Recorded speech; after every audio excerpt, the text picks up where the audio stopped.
This is LA's first. Live from Los Angeles, welcome to the Dr. Erin Show. We're all about manifestation, transformation, and breakthroughs. It's time to claim your birthright of prosperity, vitality, and love. So grab your tea or coffee because together we're awakening the world. May you live your truth.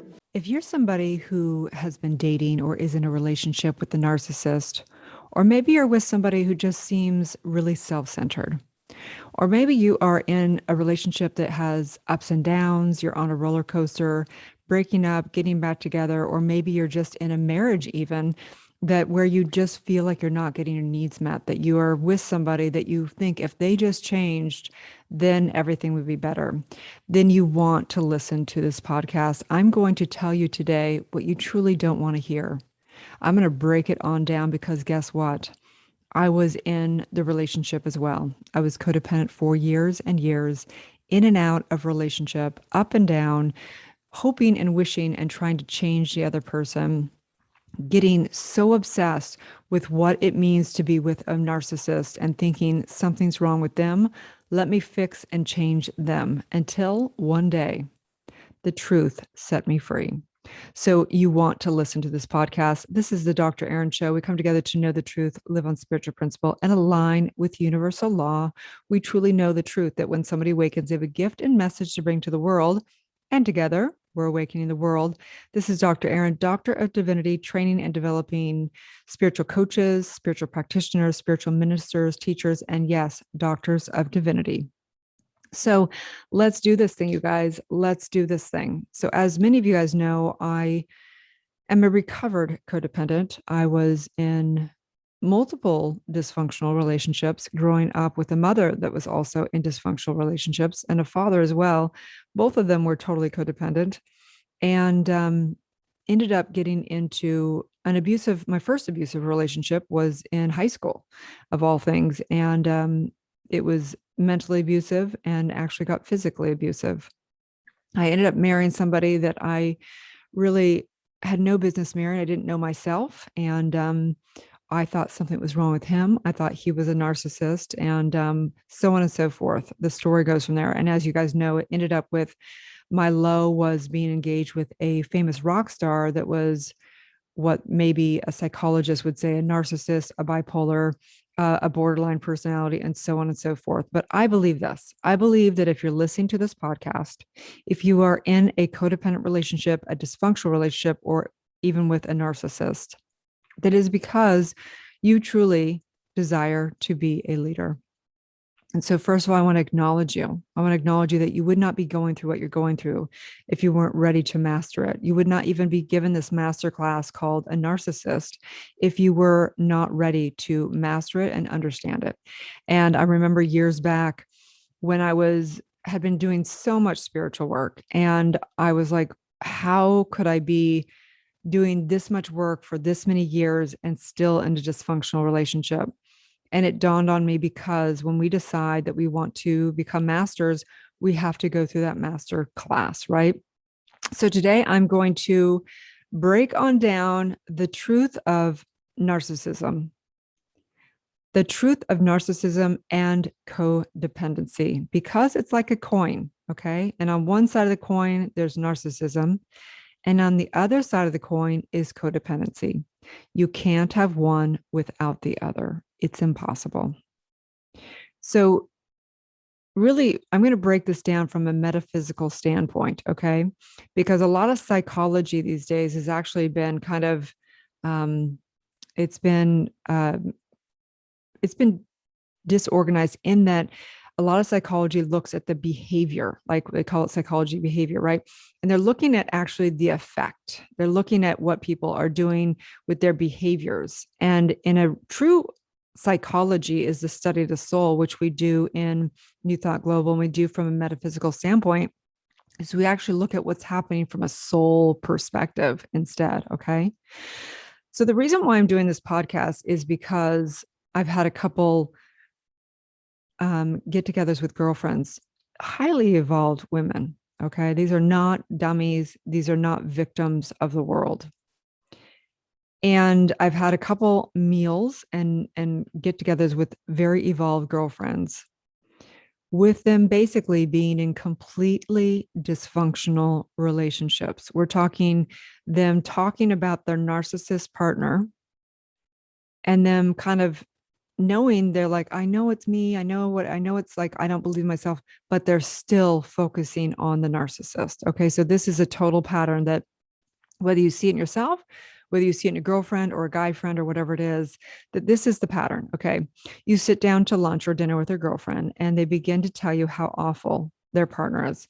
Oh, well, he did this. Oh, well, he's addicted to porn. Or, oh, he got really mad and was yelling at me for hours. Oh, he is selfish and does X, Y, and Z. Okay. Their entire conversation is focused on the narcissist. Okay. Because that's what a narcissist does. A narcissist basically is self-absorbed, needs attentions and admiration, obviously always gaslights and makes you the problem and points the finger at you. And then they slam you down. They want to make belittle you as much as possible so that you begin to question your own, like you begin to question yourself, and that you actually begin to feel like you need them, because the same person that puts you down, if they give you admiration, then it begins to have like this psychological hold, right? They lack empathy. They're in troubled relationships, and they basically are always needing to create drama to create the need, because they're actually very insecure. Narcissists are extraordinarily insecure. In fact, they have no true identity based in divine, based in source. And so they get their identity from being needed out in the world. So they will cause a lot of discord, a lot of dysfunction just to get the attention. So the opposite of that is the codependent. And the codependent basically will constantly be focusing on the narcissist or the dysfunctional whatever they want to call it, the person that is the problem of the relationship, when actually it's equal and opposite. Because the codependent, instead of them focusing on themselves, it's actually because they have such low self-worth and such low self-value that they don't believe they're worthy of a relationship that is peaceful. They don't believe they're worthy of having, somebody that is their equal. They don't believe they're worthy of having a loving kindness relationship. They're constantly feeling like they're not enough. And it's such a subconscious program that they think that it actually has nothing to do with themselves. There's a great concept. Guy Ritchie, I think, has done multiple movies, and you may know him or not. He used to be married to Madonna. And there's this one film that's about these mobsters, and they're all kind of like, killing each other, and they're doing insanity things. And Guy Ritchie has this quote in this movie where he talks about basically, one day you realize that the only con is yourself. And I'm speaking to the codependent right now, because you're conning yourself. You're lying to yourself. You're deflecting. Just like you say, the narcissist is deflecting, you're deflecting. The narcissist is your way of deflecting to yourself, of you not realizing that you're actually the problem. The narcissist is just going to do the narcissist. You're the problem. You're the problem in that you're hurting yourself by staying in it. You're the one who's deflecting and not showing up for your friends and your family. You're the one that's not taking care of yourself. You're the one that's doing self-abuse and self-sabotage by staying in the relationship with the narcissist. And I say this because I love you. I'm speaking to my friends right now. I'm speaking to my friends right now. I'm speaking to my clients right now. I'm speaking to the people that I sit across the table from, even to this day, that I see them ruining their lives by the relationships they're keeping themselves in. And I'm going to say that for our culture. We have a codependent culture. And the truth is that codependency is the core of all spiritual discord. Because what true codependency is, it's placing the power outside of thyself. So whether you are codependent in your relationship with your narcissist, boyfriend or husband, or whether you are codependent of looking to social media for all the stuff going on in the world and making yourself upset about what's going on in the world, it comes back to that. The moment that we place our power out in the world is the moment that we become disempowered. And so for everybody that is dealing with codependency, because what actually happened and why we've created daily recovery calls in our community, radical recovery, recovery based in metaphysics, science of mind, based in truth, understanding that what you believe and your soul and your subconscious mind is going to outpicture. And whether it may be calling in the narcissist or calling in the bipolar partner or the dysfunctional relationship, that 9 out of 10 people that come into our community don't even know what codependency is. And they realize, oh my gosh, this doesn't have to do with my, partner that's crazy, or they're mean, or they yell, or they're abusive, or they're a narcissist, or they this, or they that, or they whatever, that they realize that they can no longer be a victim. They can no longer be the effect of that anymore when they realize and wake up to the truth. May we know the truth, and may the truth set us free, right? The famous saying, it is done unto you as you believe. These are famous, famous truths, quotes and truths and biblical and all the above, because what I know for sure is that truth is truth. And if the truth of narcissism is that codependency and narcissism is one and the same. Our culture, from a lot of the times, the women's aspect of our culture will make the perpetrator terrible. The perpetrator is awful. The man is awful. The narcissist is awful. Men are bad and wrong. That's a generality. Okay. Not everybody believes that, but that is a cultural belief. Okay. The cultural belief of men is shame and thinking that women are crazy, or that women are the victims and they're controlling and all that. Okay. They don't oftentimes say it verbally like the women say, our side, right? In a cultural perspective. I'm not saying that I believe any of this. I'm saying that it is a cultural, collective thing that we've got going on. It's time for us to wake up, especially as women. We have to stop blaming. We have to stop blaming. We have to stop being the victims of people. A healthy person, if they met a narcissist, they would see the first red flag and they'd say, thanks, but no thanks. That's your issue. And I know my worth, and I would never even give you attention, right? I wouldn't even give you my energy because I know who I am, and wouldn't want to be around someone that's self-centered and has no empathy and that creates chaos, right?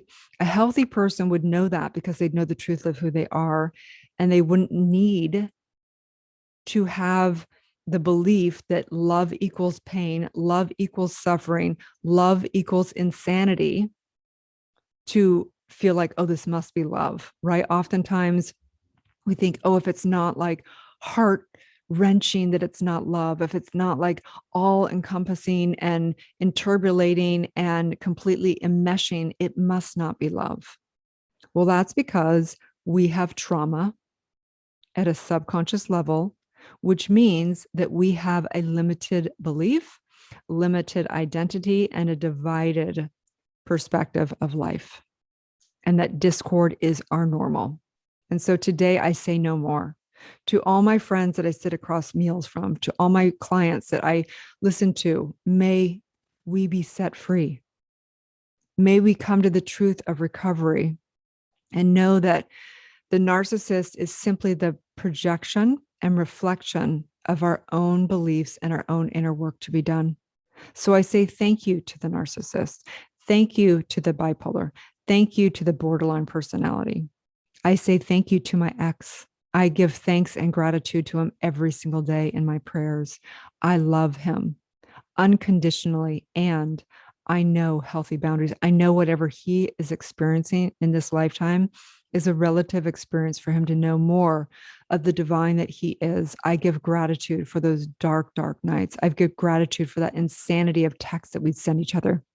I give thanks for him falling off the wagon and sleeping with other women and cheating on me. I give thanks because if it weren't for all of that insanity and his narcissism and him needing to have attention from every single human being, and for him having to create insanity so that everyone would try and, help him, fix him, change him, all that, because he needed to be absorbed He needed to have attention. He needed to have troubled relationships for him to feel like he was worthy of having energy.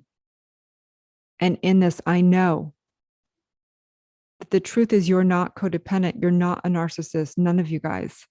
You are divine spiritual beings. And that whatever you believe your true identity is will outpicture into your life.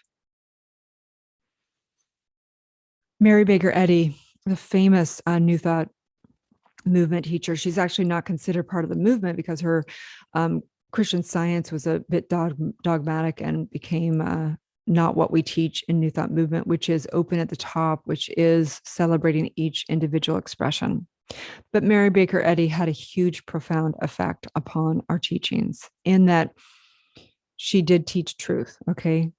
Truth is immortal. Error is mortal. Okay. The truth is you are not your relationship right now. You're not your dysfunction. You're not any of this false identity. Sin makes its own hell, meaning sin is not something that you are. Sin is the misuse of energy. When we misuse our energy and create things like narcissism and codependency and dysfunctional relationship, we have living hell. When we go back to truth, when we know how to use our energy for good, we create heaven on earth. Okay. Dis-ease is an experience of so-called the mortal mind, as she said. Dis-ease is the misuse of our energy. Okay. So the dis-ease of narcissism, the dis-ease of codependency, these are all not the truth. You are not that. This is not your true identity. And that's why we love 12-step, but we don't do 12-step in New Thought Global. We use metaphysical mind because you're not your identity. You're not your dis-ease. You're not labeled for the rest of your life as a narcissist. Narcissists can recover. Codependents can recover when they find the truth of who they are, when they base it in spirit. So this is, if I were to write the prescription for a narcissist, the prescription for a codependent, because it's one and the same. It's one and the same. If you point the finger at somebody, you become the effect of them. If you hang around a victim long enough, you will become the perpetrator. Okay. You can't have one without the other. The prescription, the answer, the solvent for all codependency and narcissism is one thing and one thing only. And it is to no longer place your value, your identity, your worth, anything out into the world. The answer is to go within and no longer ever make anybody your source or any situation your source. The moment that you make somebody your source of joy, you instantaneously make them your source of suffering. You cannot have one without the other. Okay. So as a codependent, if you're looking for love, you're looking for that soul flame, you're looking for your soulmate, you will always be in the suffering, because if you need somebody to complete you, that means you're not complete, and you will always find suffering forever until you realize that you are love, until you realize that you are whole and complete as you are, until you realize that anyone in your life is a bonus to synergize and express with. That's all it can ever be. And so as the, traditional psychology medical term of narcissism, narcissistic personality disorder is one of several types of personality disorders, is a mental condition in which people have an inflated sense of their own importance, a deep need for excessive attention and admiration, troubled relationships, and a lack of empathy for others. But behind the mask of extreme confidence lies a fragile self-esteem that's vulnerable and slightest criticism, right? So you'll find that with a narcissist, if you criticize them whatsoever, they'll get triggered and they'll start making you wrong. They'll blow up. We call it walking on eggshells, right? If we're with somebody that's a narcissist, we also become completely over stimulated because we're like PTSD all the time, because we've been in huge arguments with the narcissist. They'll blow off the handle, they'll yell, they'll scream, they'll make whatever wrong because they can't handle any type of confrontation, because their self-esteem is so little. A narcissist personality disorder causes problems in many areas of life, such as relationships, work, school, and financial affairs. People with narcissistic personality may be generally unhappy and disappointed when they're not given the special favors or admiration they believe they deserve. They may find their relationships unfulfilling, and others may not enjoy being around them. This is the truth. If you're a codependent, if you keep talking about the narcissist, talking about your partner, what he or she did, all their problems, no one wants to be around you. It starts to get old. It's like the broken record. It's never cry wolf. Okay. If you keep pointing the finger at other people, people around you, the only people that are going to be able to be around you are victims also, because they're the only ones that are going to be in that same conversation over and over again. Healthy people will no longer want to be around you after time because it's exhausting. And trust me, I know this because I was that person. I was talking about my ex, complaining about him, talking about what he did next. And slowly people are like, sweetheart, you got to get help, or look, I got to go. Or the only ones that stay around you are other people that are in dysfunctional relationship, because you guys are just like, you just love to sit around and complain all the time. And so this is the deal. There's answers. I remember being so messed up from my relationship with the narcissist. I had PTSD. I could not go more than and within an hour, I'd think of him and what had happened multiple times. It was like constantly playing records, because all the mental pictures of all the trauma were playing over and over in my head. And I can say that if you do your trauma work, if you get into a recovery program, if you come into a community that deals with codependency or deals with dysfunctional relationship, you can heal. I can honestly say with my entire heart today that I am free, that I live in peace, that I do not have upsets. That doesn't mean I don't have some hard days or, not living completely in joy 24/7, but that means I am not dysfunctional, that I no longer look to the world for my source, that I no longer am trying to fix or change anyone. I'm no longer complaining about anyone. This is true freedom. I take responsibility for my life and my happiness, and no one is on the hook to make me happy or complete me. That is full recovery. The truth, knowing the truth of who you are, which you are a divine spiritual creator, and that you could create anything you want. Love, harmony, amazing relationships, empowered relationship, having incredible people in your life that know truth, that take responsibility, that no longer need to have discord or shenanigans or anything. That this is the truth, and that heaven is waiting for you right now. And so in this, I just say, take a deep breath in, send a prayer for anyone out there that is still dealing in the suffering of the narcissistic and codependent cycle, the ups and downs, the merry-go-round, the insanity, the hell on earth. I just simply know that there is truth, and the truth will set you free. As together we say, and so it is. And so if you or someone you know is dealing with dysfunctional relationship or codependency, or you're a narcissist and you really are ready to recover, we invite you into our community. I would highly recommend getting trained in the coaching program, because the coaching program, you actually get to do triad calls, and you get to actually do your own trauma work, and you get to go into recovery calls every day of the week. You don't need to be in codependency. We have lots of people that are just in there because they are rising in their ability to get trained to help people, birth their purpose and legacy. We have all kinds of things. But if you're dealing with codependency, which 9 out of 10 people that have come into our program are dealing with that, it's not their focus. It's not our focus of our program, but is one thing that we've implemented for everybody, because at some level, everybody deals with codependency, whether it be with their parents, whether it be with their child, whether it be whatever, whether it be with money. It's all codependency, because you're depending upon that for your joy. And so we release that in powerfully in our programs. Okay. So have a beautiful day. If you got something out of this podcast and you have a friend that is dealing with any of this, please share it with them. It's really important. Narcissism is a huge conversation, and people want to focus on the narcissist instead of taking responsibility for themselves. So please share it out. Knowing this, together we will rise. Have a beautiful day, and may you live your truth. Thank you for tuning into the Dr. Erin podcast. If you've had a spiritual calling or desire to get certified as a spiritual coach or a world-renowned spiritual leader, go to newthoughtglobal.com. If you've received value from this show, I would love it if you share it with a friend and give it a 5-star review. Also, we have spiritual practitioners that are trained to deliver the E4 trauma method and assist you in birthing your truth. So let's be friends on social media. Again, my handle is drerin.tv across all social media. Have a beautiful day, and may you live your truth.